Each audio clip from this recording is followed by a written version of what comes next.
अस्सलाम वालेकुम नाजरीन, आप देख रहे हैं डेली पाकिस्तान और मैं हूं आपका मेज़बान इब्तिसाम नवीद। नाजरीन, बहुत ही अहम मैच हुआ है इंग्लैंड और भारत का। अगर भारत ये मैच जीत जाता तो पाकिस्तान के बहुत ज़्यादा चांसेस हो जाने थे सेमीफाइनल में क्वालिफाई करने के लिए। इसके बाद सिर्फ पाकिस्तान को बांग्लादेश से मैच जीतना था और पाकिस्तान ने डायरेक्टली सेमीफाइनल में क्वालिफाई कर जाना था, लेकिन भारत ये मैच नहीं जीत सका।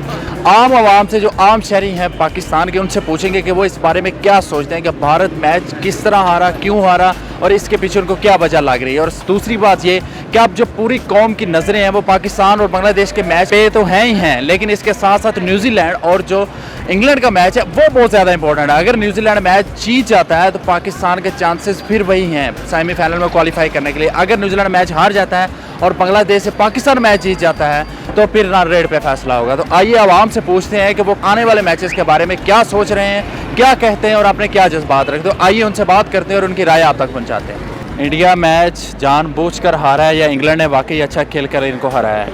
नहीं, इंडिया जानबूझ के हारा है ये मैच जी। कैसे? वो इसलिए मुझे इससे पता चल रहा है कि धोनी ने बिल्कुल बैटिंग नहीं की। जो धोनी बैटिंग कर रहा था उस वक्त वो एवरेज 10-12 की एवरेज ले जा सकता था। बड़े इजीली टारगेट अचीव कर सकते। या तो आप आउट ही हो जाओ, या तो आप आउट हो जाओ ना, तो फिर आपके पास रीजन है। टाइम वेस्ट किया है, बॉलें वेस्ट की हैं, डॉट बॉलें ज़्यादा खेली हैं उन्होंने।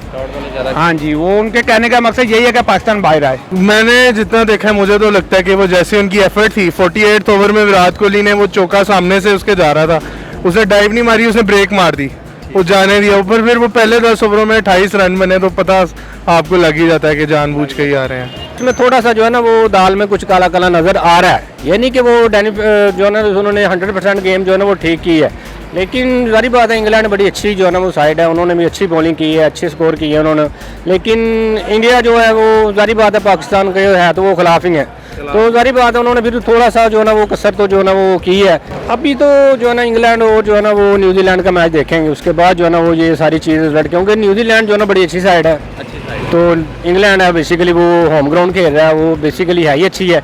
तो लेकिन इन दोनों का मैच अच्छा होगा। इसके बाद जो है ना पाकिस्तान का देखेंगे कि पाकिस्तान को हो सकता है कोई एवरेज बेस मिल जाए। इंशाल्लाह पाकिस्तान विन करेगा, चांसेस हैं इंशाल्लाह। 70 से भी ज़्यादा रन से जो है ना जीतेगा तो तब इंशाल्लाह पहुंच जाएगा, लेकिन जीतेगा इंशाल्लाह। जी नाज़रीन, आपने आम आवाम की राय सुनी, उनका इस बारे में क्या कहना था। आप भी मुझे कमेंट्स में ज़रूर बताइए कि न्यूजीलैंड और इंग्लैंड के मैच के बारे में आप क्या सोच रहे हैं। आवाम दुआएं कर रही है कि पाकिस्तान सेमीफाइनल में क्वालिफाई भी करे, सेमीफाइनल भी जीते और इसके साथ साथ फाइनल जीतकर वर्ल्ड कप पाकिस्तान की सरजमीन पर ज़रूर लाए। अब तक के लिए इतना ही। इसी के साथ अपने मेज़बान इब्तिसाम नवीद को दीजिए इजाज़त और देखते रहिए डेली पाकिस्तान। खुदा।